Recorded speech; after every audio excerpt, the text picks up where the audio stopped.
Paris में financial action task force FATF का 21 फरवरी से शुरू होने वाला जो इजलास है नाजरीन, वो खत्म होगा 4 मार्च को। और उस इजलास में भी फैसला यही हुआ है पाकिस्तान के हवाले से कि मजीद पाकिस्तान ने ग्रे लिस्ट में रहना है, यही इम्कान नजर आ रहा है। और फिर अब अगले इजलास में पाकिस्तान के नसीब का फैसला होगा कि क्या ग्रे लिस्ट से हम निकलेंगे या नहीं निकलेंगे। और ये जो अगला इजलास होगा ये होगा जून में। बिल्कुल। अब इतने अरसे से पाकिस्तान कोशिश कर रहा है, पहले जो है वो कुछ नुकात दिए गए, उस पर पाकिस्तान ने अमल किया, उसके बाद फिर नुकात बढ़ा दिए गए, उसके बाद फिर पाकिस्तान ने उन पर अमल किया, लेकिन ये मामला जो है ये एक इंच भी आगे बढ़ता हुआ नजर नहीं आ रहा। सिवाय इसके कि कल किसी एंकर ने कहा कि बस नाक रगड़ना रह गया पाकिस्तान के लिए, और कुछ नहीं रह गया। अब इस हवाले से हमने गुफ्तगू करनी है और हमारे साथ मौजूद है मलिहा लोधी साहिबा, जो कि अक़वाम मुत्तहिदा में पाकिस्तान की मुस्तकिल मंदूब रह चुकी हैं और अमरीका और बरतानिया में सफ़ीर के भी फ़राइज़ अंजाम दे चुकी हैं। अस्सलाम वालेकुम मैम।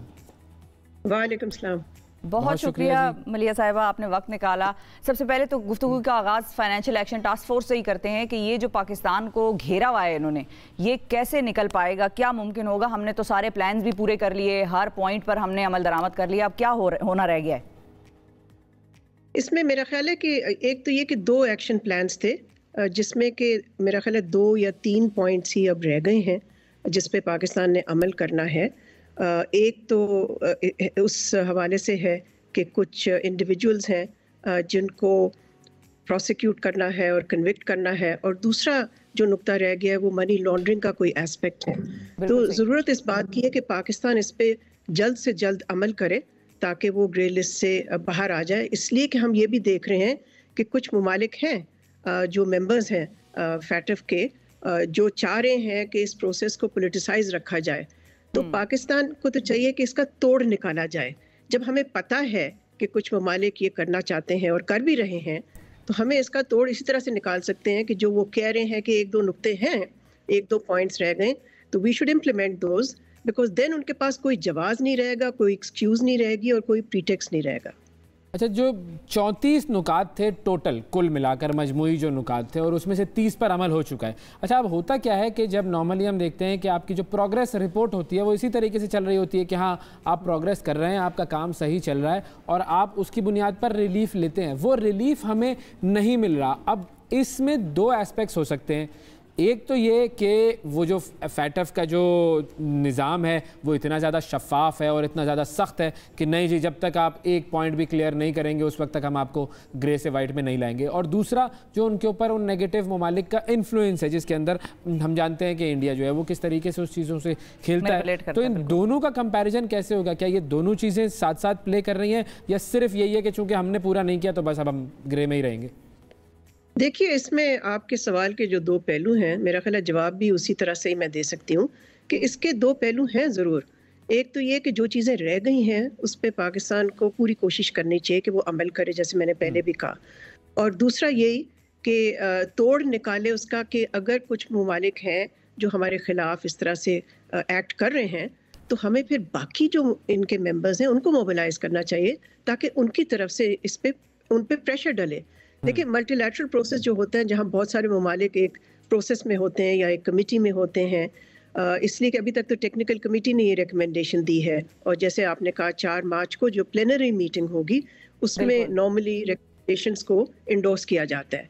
तो हमारी फिर ये भी कोशिश होनी चाहिए कि हम बाकी मुल्कों को अपना डिप्लोमेटिक एफर्ट जो है वो तेज़ करके उनको आमादा करें कि जी आप उन ममालिक पे प्रेशर डालें जो कि इस प्रोसेस को पॉलिटिसाइज कर रहे हैं। अच्छा, ऐसा कोई फोरम नहीं है? जैसे हम अगर देखें जी, we have to work on both tracks, दोनों ट्रैक्स पे काम करने की ज़रूरत है। ठीक है। मुख्तलिफ जो बीजेपी के लीडर्स हैं, इंडियन लीडरशिप है, उनकी तरफ से ये बयानात भी आते रहते हैं कि हम पाकिस्तान को ग्रे लिस्ट से नहीं निकलने देंगे और ब्लैक लिस्ट करवा देंगे वगैरह वगैरह। तो जब ओपनली कहते हैं तो कोई ऐसा फोरम नहीं है जहाँ पर ये बातें उठाई जा सके? नहीं, देखें, हिंदुस्तान, भारत तो पता नहीं कितने बरसों से ये भी कहता जा रहा है कि हम पाकिस्तान को एक टेररिस्ट लिस्ट पे ज़रूर डालेंगे। तो वो क्या किया उन्होंने? नाकाम हुए ना। नाकाम इसलिए हुए कि एक तो उसमें कोई बेसिस नहीं था, और दूसरा पाकिस्तान ने भी अपनी डिप्लोमेटिक एफर्ट से लोगों को, दुनिया को कन्विंस किया कि ऐसी कोई चीज़ नहीं है। और पाकिस्तान ने माजी में जो एक्शंस लिए हैं, बल्कि अभी मेरा ख्याल है कल ही एक US कांग्रेस में एक हेयरिंग हुई जिसमें कि US assistant secretary of state ने पाकिस्तान की जो एंटी टेरर एक्टिविटीज़ है उनको सराहा, तो देखिए ना, हम यहाँ तक तो पहुँच गए ना कि दुनिया में हमारे जो काउंटर टेररिज्म के एफर्ट्स हैं उनको लोग एक्नॉलेज करते हैं, तारीफ करते हैं। तो मैं नहीं समझती कि अगर एक मुल्क कहता है कि जी हम नहीं निकालने देंगे इनको फैटिफ से, तो पाकिस्तान को मायूस होना चाहिए। बल्कि पाकिस्तान, जैसे मैंने कहा, Pakistan must counter those moves both through diplomacy and through action at home. दोनों चीजें सही है। अच्छा मलिया साहब, आप क्योंकि लिखती भी हैं और बड़े आपके थॉरो पीसेज होते हैं, अभी रिसेंटली भी आपने रशिया पे लिखा है, रशिया और यूक्रेन के कॉन्फ्लिक्ट में पाकिस्तान का क्या रोल होना चाहिए, इस पे मैं आऊँगी। लेकिन उससे पहले मैं चाहती हूँ कि अगर आप हमें, क्योंकि आप इस खित्ते की भी पॉलिटिक्स पे बड़ी नज़र रखती हैं, कंपैरिजन अगर हम करें अफगानिस्तान में क्या हुआ जिसमें कि इन्वेडर अमेरिका था, और जब उनका इनखला हुआ तो वहाँ पर किस किस्म का ह्यूमैनिटेरियन क्राइसिस अनफोल्ड होने का खदशा था, पैसे उनके रोक दिए जो कि राइटली उनको मिलने चाहिए थे। दूसरी तरफ अगर हम देखते हैं कि यूक्रेन में मामला है जिसमें इन्वेडर रशिया है, तो वहाँ पर दुनिया का और अमेरिका की पॉलिसीज़ और किस तरह से उधर देख रहे हैं। तो ये जो डबल स्टैंडर्ड्स दुनिया के इस वक्त बड़े ओपनली सामने आ रहे हैं, इवन इसमें वेस्टर्न मीडिया को भी शामिल कर लें, तो इसको आप किस तरह से देखती हैं? पाकिस्तान को इस बात को किस तरह से उनके कानों तक पहुंचाना चाहिए कि वी आर वॉचिंग यू? नहीं, देखें, ये तो एक हकीकत है कि डबल स्टैंडर्ड्स तो होते हैं। दुनिया में जो ममालिक होते हैं वो अपने मुफाद के मुताबिक एक्ट करते हैं। तो अगर उनका मुफाद आपके मुफाद से अलाइंड है फिर तो ठीक है। जब अलाइन नहीं होता तो जाहिर है हमारा मौक़िफ़ और होता है, उनका मौक़िफ़ और होता है। और फिर ये इस तरह से कंपेयर करना सिचुएशंस को, मैं समझती हूँ कि इससे एक ही चीज़ जो सामने आती है मेरी नज़र में, वो ये है कि 2 wrongs 3 wrongs 4 wrongs don't make right. जी, तो अगर अमेरिका ने इराक में जिस तरह से जारहाना और इलीगल एक्शन की, वो गलत थी, बिल्कुल UN चार्टर के ख़िलाफ़ थी, इंटरनेशनल लॉ के ख़िलाफ़ थी। उसी तरह मैं समझती हूँ कि रूस को एक सॉवरन मुल्क को इन्वेट करना भी इंटरनेशनल लॉ के खिलाफ, जी, बिकॉज एक असूल की बात है। तो मैं समझती हूँ कि पाकिस्तान को तो एक असूली मौक़िफ़ लेना चाहिए, और लिया भी है पाकिस्तान ने, इसलिए कि जो स्टेटमेंट्स अब आ रही हैं उससे तो यही ज़ाहिर हो रहा है कि हम 2-3 चीज़ें कह रहे हैं। एक तो हम चाहते हैं कि ये जो जंग है ये पुरअमन तरीके से नेगोशिएटेड सोल्यूशन के ज़रिए इसका ख़ात्मा होना चाहिए। दूसरा, हम ये भी कह रहे हैं कि डी एस्केलेशन होनी चाहिए, लड़ाई जो हो रही है उसका ख़ात्मा होना चाहिए। हालांकि हमने अभी कोई कॉल सीज़ फायर की नहीं दी, जो मैं समझती हूँ हमें देनी चाहिए, कि हमें ये खुल के कहना चाहिए कि सीज़ फायर होना चाहिए। अगर हम ये कह सकते हैं कि डी एस्केलेशन होनी चाहिए, तो फिर सीज़ फायर की भी कॉल देने में कोई हर्ज नहीं है, मैं समझती हूँ। सही है। जो एनवॉयज है पाकिस्तान में, क्योंकि आपने देखा होगा उनकी बहुत सारे सफीरों की ये जॉइंट स्टेटमेंट आई है कि हम चाहते हैं पाकिस्तान इसको ओपनली कंडेम करे। अब जाहिर है कुछ मफाद अब जाहिर है पाकिस्तान को भी अपने देखने हैं। हम बिल्कुल आउटराइट अगेंस्ट रशिया भी नहीं जा सकते और हम उसको इस गलत काम पे सपोर्ट भी नहीं कर सकते। तो हम बिल्कुल खामोश एक न्यूट्रल पोजीशन लेने के इस वक्त मूड में लग रहे हैं। इस सिचुएशन को कैसे हैंडल करना चाहिए जहाँ पर सारे डिप्लोमेट्स प्रेशर डाल रहे हैं कि आप कंडेमनेशन की स्टेटमेंट जो है वो इशू करें? शिफा, ये बहुत ही अनयूजुअल एक्शन थी कि 22 जो हैं यहाँ पर सफ़ीर, जिसमें कि अमेरिका और बरतानिया भी शामिल हैं, और Europe, almost all of Europe इसमें शामिल है ऑलमोस्ट। तो उनका इस तरह से, जिसको हम डिप्लोमेटिक लैंग्वेज में कहते हैं, ये डिमाश करना पाकिस्तान से, और साथ ये भी रिक्वेस्ट करना कि पाकिस्तान जो हाल में बल्कि कल ही UN जनरल असेंबली का वोट हुआ है उसमें पाकिस्तान को उस रेजोल्यूशन की हिमायत करनी चाहिए। तो ये सारी चीज़ें उनकी तरफ से आईं।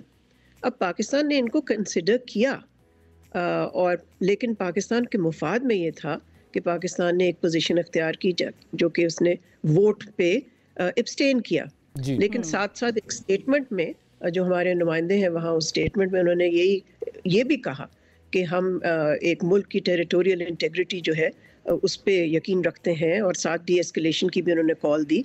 तो मैं समझती हूँ कि देखें, हमें ये जो ममालिक है इनको भी हमें अपना मौक़िफ़ जो है ना वो क्लियरली बताना चाहिए, ताकि वी कैन काम डाउन जहाँ से हमें ये लग रहा है कि प्रेशर आ रहा है। इसकी भी ज़रूरत होती है, इसको इग्नोर करना अच्छा नहीं है, इसलिए कि हम नहीं चाहते, ये पाकिस्तान के मुफाद में नहीं है कि मगरिब जो है, मगरबी ममालिक जो हैं उनसे ताल्लुकात हमारे किसी तरह से सेटबैक हों, एक ऐसे बहरान से, ऐसे क्राइसिस से जिसमें कि हमारा लेना देना नहीं है।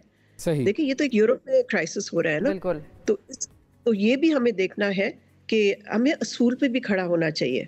आपने अभी शिफा कहा कि हमें रूस से ताल्लुकात नहीं ख़राब करने, फलां से नहीं करने। देखें, आखिर में एक मुल्क की इज्जत बैनुल अक़वामी सतह पे तब होती है जब वो असूल पे खड़ा होता है, और मेरा ख्याल है असूल असूल यही है, एक मुल्क जो सॉवरन है उसको इन्वेड जो करना था वो गलत एक्शन लिया है सदर प्यूटन ने। बिल्कुल सही है। अच्छा, ये सारे ममालिक इसको प्रीएम्प्ट नहीं कर सके। आपने अपने जो राइटअप है उसमें आपने आर्टिकल में लिखा है कि ये कंटिन्यूएशन थी 2014 की, तो उस वक्त के एक्शन से अगर सिलसिला इस तरफ जा रहा था और इतना बुरा ख़राब होता जा रहा था तो इनको नहीं समझ आई कि ये होने लगा है और ये पहले ही इंटरवीन करें और रशिया को भी एंगेज करें। बड़ी दोस्ती तो थी इन सारे ममालिक में। आप देखिए, एंगेज तो किया उन्होंने, बल्कि जनवरी में भी मुज़ाकरात जारी रहे अमरीका और रूस के दरमियान इसी इशू पे। रूस का जो सेंट्रल डिमांड था, जो कोर डिमांड था, वो एक सिक्योरिटी डिमांड था और वो ये था कि नेटो जो है उसकी एक्सपेंशन नहीं होनी चाहिए मशरिक की तरफ, ताकि वो उनके बॉर्डर पे ना आके बैठ जाएं। और उससे रूस ने कहा कि हमें सिक्योरिटी थ्रेट है। इस पे अमेरिका आमादा नहीं हुआ, ना ही नेटो हुआ। उन्होंने जब इनकार कर दिया तो मैं समझती हूँ कि रूस ने फिर ये महसूस किया कि हमें उन्होंने पुश कर दिया टू द वॉल, और फिर उन्होंने ये एक एक्शन ली। मगर मैं फिर भी समझती हूँ कि सदर प्यूटन को इन्वेशन की तरफ नहीं जाना चाहिए था। वो जरूर मिलिट्री प्रेशर रखते बॉर्डर पे। उन्होंने tens of thousands of Russian troops को मोबिलाइज किया हुआ था, वो प्रेशर जारी था और उससे शायद कोई नेगोशिएटेड किसी किस्म का सेटलमेंट निकल आता। लेकिन जब उन्होंने ये एक्शन ले लिया तो फिर जाहिर है, फिर आपने देखा है कि वेस्ट की तरफ से बहुत ही सिवियर रिएक्शन आया है। जिस किस्म के सैंक्शंस लगाए हैं रूस पे, वो वाकई बहुत सख्त है, वेरी टफ सैंक्शंस। अब इससे होगा ये कि everybody will feel the pain. देखें, यूरोप पे भी बहुत इस पे मनफी असर पड़ेगा। इकोनॉमिक पेन जो उनको महसूस होगी, रूस में भी महसूस होगी वो। तो मैं अभी भी यही कहती हूँ कि ज़रूरत इस बात की है कि एक सीज फायर हो और रशियन फोर्सेस वापस जाएं, और साथ साथ एक नेगोशिएटेड सेटलमेंट हो यूक्रेन और रूस के दरमियान, जो शायद यूरोप ही मीडिएटर बन सकता है, जैसे माजी में फ्रांस और जर्मनी मीडिएटर्स बने थे एक एग्रीमेंट में जो कि 2015 में हुई थी, लेकिन फिर उस पर अमल नहीं किया गया। बिल्कुल सही, बिल्कुल सही जी। बहुत शुक्रिया अदा करेंगे। मलिया लोधी साहिबा हमारे साथ मौजूद थी।